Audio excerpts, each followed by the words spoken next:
Olá, bem-vindo ao Entra na Roda Talks. Eu sou Lígia Dantas, psicóloga, psicanalista, especialista em reprodução humana. O Entra na Roda é uma plataforma onde a gente traz conteúdos e informação para você que está na fase da perinatalidade, das tentativas até o puerpério e um pouquinho mais. Eu estou aqui com a Patrícia Grise, psicopedagoga, especialista nessa área da perinatalidade, e hoje com a Daniela Spínola, biomédica, embriologista, membro do Comitê de Embriologia da Sociedade Brasileira de Reprodução Humana, fundadora da Ferti e diretora da ISIS. Bem-vinda, Dani. Antes da gente começar, inscreva-se no nosso canal, deixe seu like e a sua opinião e sugestão de conteúdos que a gente possa trazer aí para melhorar a nossa interação, tá bom? Hoje nós vamos falar de um assunto muito importante, que é o homem dentro do contexto da reprodução humana assistida. A gente percebe que os homens chegam através das mulheres, mas o quanto tem de aspectos importantes a serem tratados da infertilidade masculina. Dani, é verdade isso, que os homens são menos propensos a procurar ajuda? Você percebe isso? Sim, na minha prática, estou na reprodução já há 14 anos. E durante todo esse tempo, posso dizer que pelo menos 90% das pessoas que procuram ajuda, geralmente começa pela mulher, né? A esposa começa, faz vários exames, faz um check-up geral e aí depois traz o marido. Quer dizer, primeira o fator que é primeiro pesquisado é o fator feminino. Então, até chegar no fator masculino, perde-se um tempo aí, né? Seria ótimo se pudessem ser feitos concomitantes, né? Sim, exatamente. Hoje acho que vem mudando isso, mas ainda é um tabu. Eu acho que é um tabu também porque a virilidade está muito ligada à fertilidade, você não acha? Exatamente, sim. É algo que mexe demais com o homem, né? É como se ele fosse... É a virilidade, como se fosse ofender a virilidade dele. Falar que ele é infértil ou que ele tem, às vezes, uma oligospermia, por exemplo, que é a diminuição da quantidade de espermatozoides que ele possui. E, na verdade, né, a gente sabe que não tem nada a ver. É o casal que está grávido, né? O casal que vou dizer assim, que tem um projeto comum, perfeito, né? E que tem aí fatores a serem ajustados, vamos dizer assim. E hoje tem muita descoberta nova em relação à questão seminal, né? Sim, é muito bacana porque, posso dizer que há 10 anos atrás, nós só tínhamos a avaliação seminal simples, né? O espermograma básico, motilidade... Espermograma, uma motilidade, morfologia. A morfologia, isso que é extremamente importante e antigamente não se avaliava muito isso. Hoje a gente vê o quanto é importante uma boa leitura de uma morfologia, porque a morfologia é como se fosse a carinha do espermatozoide, de uma forma mais simples, dizendo assim, né? E esse formato ou essa estrutura desse espermatozoide, essa carinha dele, vai ajudar em quê? Na hora da fertilização, é que ajuda facilita muito. Encontrar o núcleo. Isso, exatamente. Na hora que o espermatozoide ele vai entrar dentro do óvulo. Exatamente. A morfologia ela é essencial nesse processo. Então, a gente vê que não é só um exame, né? A avaliação seminal, o espermograma. Cada ponto dele, cada critério desse exame é essencial para ver o que é que está realmente acontecendo e solucionar para aquele casal, né? E é o que eu sempre digo, dentro de uma fertilização, então, de formar aquele embrião ou do primeiro passo para desenvolver aquele embrião, é preciso que o espermatozoide e o óvulo estejam juntos, né? Que estejam alinhados. E é o que eu falo, é 50% para cada um ali. E nessa junção... Não adianta ter um óvulo superpotente se o espermatozoide não tiver. Exatamente. Não vai adiantar. Então, a gente precisa, que nem eu brinco, de uma boa dupla, né? Para formar um embrião. Então, é super importante. E aí, ao longo dos anos, foi incrível, né? Ver que vários exames foram surgindo para avaliação da infertilidade masculina e foram, eu vou dizer assim, ficando mais específicos, mais refinados. Eu tenho ouvido falar muito de fragmentação de DNA espermático. Sim, exatamente. Você consegue explicar isso? Basicamente, assim, de uma linguagem bem simples, para que os nossos... Bem simples mesmo. Sim. É muito mais complexo que isso, a gente está falando de embriologia, mas de uma forma simples. Por que é importante fazer esse exame? Sim. O que acontece? Quando uma célula normal, uma célula redonda, vou dizer assim, ela vai virar um espermatozoide de uma forma simples falando, né? Ela tem que diminuir ou compactar o material genético, o DNA. E quando isso acontece, nós estamos falando de micrômetros, né? A cabeça do espermatozoide. Precisa comprimir aquele DNA ou aquela informação. Exatamente. Você imagina assim, que é a informação para um novo ser humano. E você precisa compactar, fechar tudo isso e para caber num espacinho muito pequenininho, né? Então, durante esse processo, às vezes acontece uma perda de DNA. Vou dizer de uma forma assim, muito simples. Muito simples, tá, gente? Tá, mas é para vocês terem um direcionamento e informação para conversar com o médico de vocês. A gente não está substituindo aí uma consulta médica. Não mesmo. Sim, é super, super importante uma consulta médica. Então, ele perde esses traços desse DNA e isso atrapalha, danifica ali no momento da fertilização, da fecundação, no momento de formar esse novo ser humano, né? E dependendo do grau dessa fragmentação ou dessa perda, a fertilização, ela não acontece ou ela não evolui. Ela não evolui passos. porque... Falam muito desse fator masculino em casos de aborto, né? Exato, de aborto... de repetição. De repetição. De repetição, e muitas vezes é o fator masculino. Vale a pena pesquisar. E tem exames que específicos para isso. São específicos para isso. Existem exames específicos, tecnologia, o que é incrível, para justamente focar, para a gente conseguir ver exatamente isso. E existem, dependendo do grau, um tratamento eficaz. E tanto para o homem em si... Então, alguns médicos, por exemplo, utilizam, às vezes, antioxidantes. Ou tem, vitaminas e coisas. Vitaminas, exatamente. Então, tem alguns protocolos para que haja uma melhora desses espermatozoides, né? E é interessante que aquele homem faça... pelo menos esse novo tratamento, vou dizer assim, por 3 meses. E por que isso? Por que 3 meses? Porque é o tempo que tem uma renovação celular completa dentro do testículo, que é onde é produzido os espermatozoides em um homem. Então, você consegue... o homem é de 3 em 3 meses produzem novos. E as mulheres já nascem com eles, né? É uma desvantagem. Uma desvantagem, pois é. Mas é legal isso, a gente pensar que normalmente no tratamento, a gente vê sempre as mulheres se preparando, né? Vai na nutricionista, elas que tomam as vitaminas. E homens tomando cerveja no futebol. E os homens não se preocupam, Que né? verdade. E o quanto é importante também, quando a gente fala em preparar, é preparar o casal, né? Sim. Não é só a mulher, né? É aquele homem ter essa coragem e ir lá e também... E essa responsabilidade diante do desejo, né? E se preparar para esse isso. momento, né? Que é tão importante. Que é tão importante. Muito bom. É muito bacana isso. Eu fico pensando, e no caso de uma zoospermia, existe a possibilidade dos bancos de espermatozoides, né? Como é que funciona isso no Brasil, Na Dani, verdade, você sabe? só sim.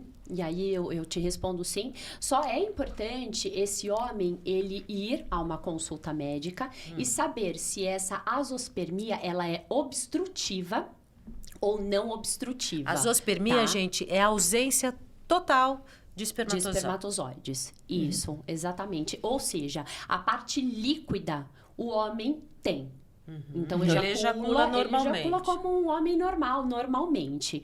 Mas ele não tem a parte celular que compõe aquele sêmen, aquele plasma seminal. Né? E aí a gente tem que entender por que não está tendo esse espermatozoide, né? Se é uma falta de produção.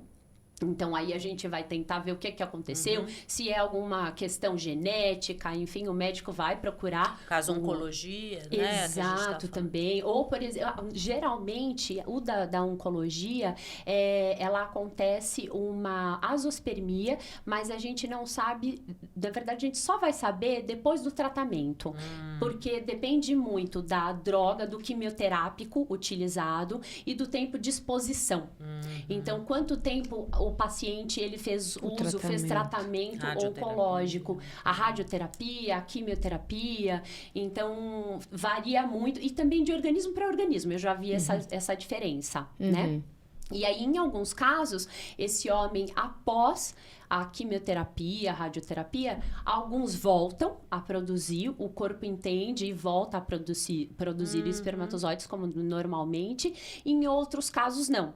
Que aí é uma azoospermia irreversível, não tem o que fazer ali com aquela célula, não existe célula, e aí é então solicitado, é indicado um banco de sêmen.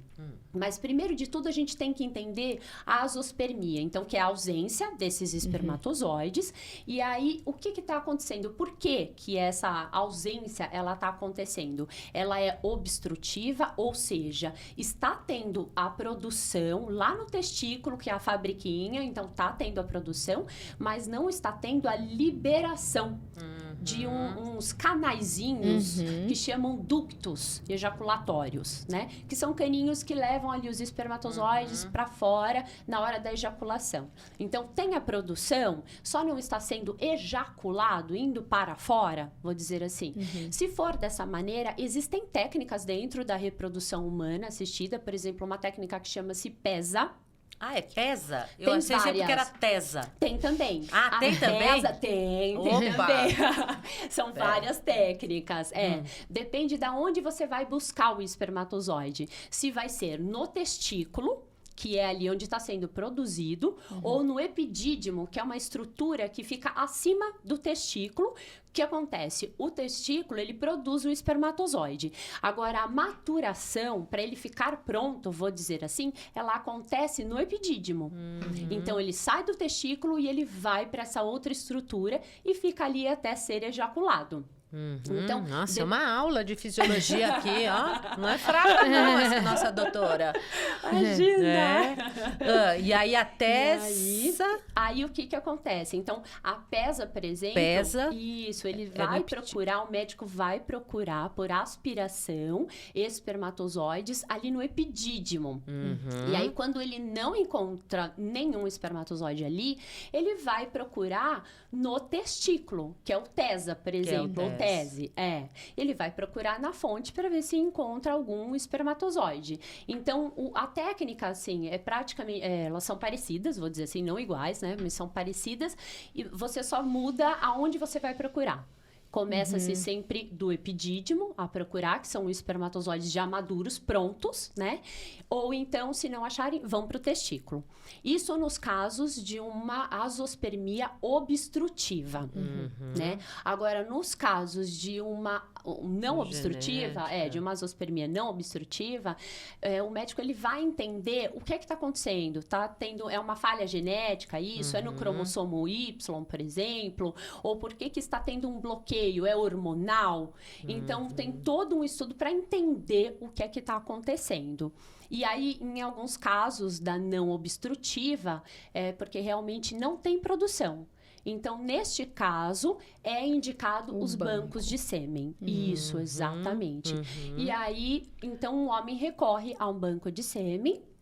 E hoje no Brasil nós temos bancos ótimos, super bem fidedignos, eu conheço confiáveis, confiáveis, né? Sim, super confiáveis e em um valor mais acessível do que os estrangeiros. E aí você consegue realmente obter essa amostra de um sêmen de doador e fazer a fertilização in vitro. E a gente consegue usar a inteligência artificial nesse caso, doutora? Sim, com certeza! Como funciona isso?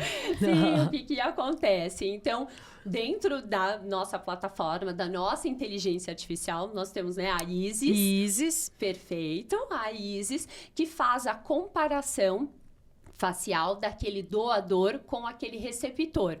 E aí, como que funciona? A plataforma, ela avalia, faz um mapeamento, né, do rosto todo através de uma foto. e vai medir as distâncias dos terços faciais, então uma geometria, e do homem, curiosidade, é mais fácil, vou dizer assim, a geometria, porque os pontos são muito mais bem angulosos, marcados, né? Exatamente, então só de curiosidade. E aí a plataforma olha isso, mede essas distâncias e os fenótipos. O que são fenótipos? Cor de olhos, cor de cabelo, cor de pele. Origem, exatamente. E aí esse conjunto de informações são unidos e é fornecido uma nota de similaridade entre o doador e o receptor. Você sabe que a gente entrevistou a Betina, né, de maternidade independente. Como é que funciona, será, para uma mulher? A inteligência artificial pode ajudar isso? Ela escolher um doador?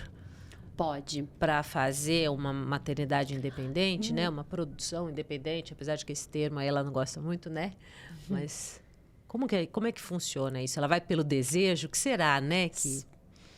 Da maternidade, né? Surge aquela vontade da maternidade. Ela não tem um parceiro e ela vai por um banco de sêmen. Ela recorre a um banco de sêmen. E aí é o mesmo sistema. Existem bancos nacionais, fidedignos, né? E com custo mais barato. Mas qual é a diferença do estrangeiro? É a questão da foto. Então, no Brasil, pelo Conselho Federal de Medicina, pelo CFM, nós não podemos mostrar para o receptor, ou no caso dela, a receptora, né, desses espermatozoides, ela não tem acesso no Brasil a fotos. Então, ela não tem como escolher isso. Aí, fora do Brasil, no exterior, já é permitido de acordo com cada país. Né? Tem isso também. Tem país que permite, inclusive, o filho que futuramente quiser conhecer, ele tem acesso a essa documentação. Não é anônimo, né? Não é anônimo. Isso. Onde? Eu acho que é nos Estados Unidos. Nos Estados Unidos tem. E tem um outro país também, Argentina. A Argentina também, isso, a legislação deles permite também. Você tem, às vezes, até vídeos, inclusive. Eu já vi vídeos gravados que são disponibilizados para aquela receptora daquela célula. Isso tem prós e contras, porque eu acho que quando você conhece, você fantasia aquilo que poderia ser o parceiro, o pai do filho, né? Sim. Eu acho que, eu não sei, acho que isso tem que tratar em terapia, hein, gente, antes de fazer uma recepção. Né? Antes de buscar um sêmen, né? Converse com a sua terapeuta. É essencial. Veja as suas fantasias, as suas surpresas, as suas expectativas em relação a isso. Eu acho tão importante. É um passo muito importante. Você precisa entender todos os processos através da psicoterapia, né? Amadurecer essa ideia para que você vai para mais segura, mais sabendo, né? Porque eu acho que pode ser frustrante de repente, né? Sim. E escolher alguém diferente de você, eu acho, não sei. É uma idealização, é uma idealização de um parceiro e não de eu quero um filho, eu quero, né? Exatamente. Não sei, tem muitos aspectos aí psicológicos que a gente tem que tratar. Mas obrigada. Ai, que papo bom.